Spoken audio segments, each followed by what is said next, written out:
Ma question s'adresse au ministre de l'Éducation nationale et porte sur l'accord récemment conclu avec le lobby de l'industrie sucrière représenté par le CEDUS, le Centre d'études et de documentation du sucre.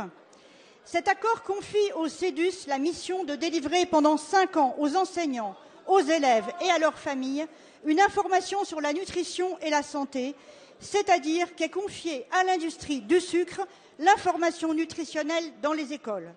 Pour ce faire, l'accord prévoit que le CEDUS élabore et diffuse des supports d'information, réalise des actions d'information ou encore organise des conférences et des visites d'entreprise. Quelle sera la prochaine étape? Confier à Monsanto le soin de mener une campagne d'information scolaire sur l'agriculture? Rappelons que le CEDUS nie les liens pourtant scientifiquement démontrés entre consommation excessive de sucre, diabète, surpoids et cancer.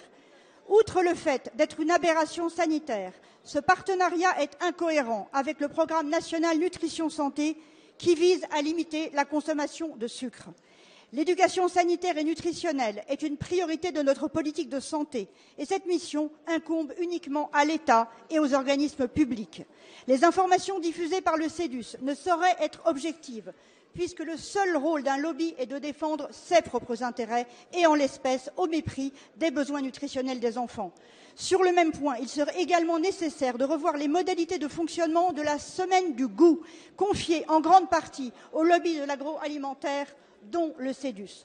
Alors, Monsieur le Ministre, comptez-vous suspendre ce partenariat avec l'industrie sucrière et mettre en place un programme d'éducation nutritionnelle cohérent avec les recommandations des autorités sanitaires? Je vous remercie. Merci, Madame. La parole est à Monsieur Vincent Peillon, ministre de l'Éducation nationale.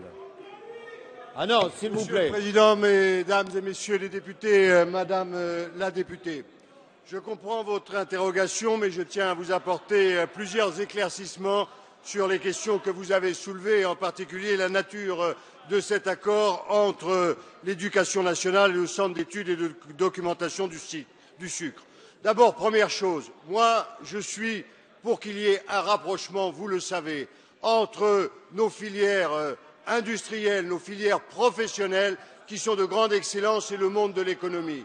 Ce sujet concerne 35 000 étudiants qui sont dans ces filières, qui honorent l'éducation nationale et qui nous sont d'ailleurs enviés à l'extérieur. Il est utile, dans ces moments-là, que nos élèves, en apprentissage, en alternance, travaillent avec les professionnels. Ça se fait depuis 40 ans.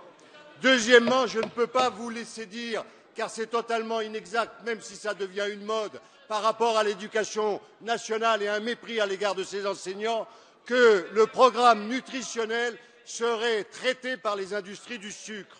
Au contraire, ce programme est entièrement maîtrisé, évidemment, par l'éducation nationale et la Convention précise que la mission d'information, qui est celle du Centre de documentation du sucre, doit se plier à toutes les dispositions du programme national nutrition santé et que les documents et outils pédagogiques diffusés doivent d'abord avoir obtenu le logo du PNNS, qui est, comme vous le savez, indépendant.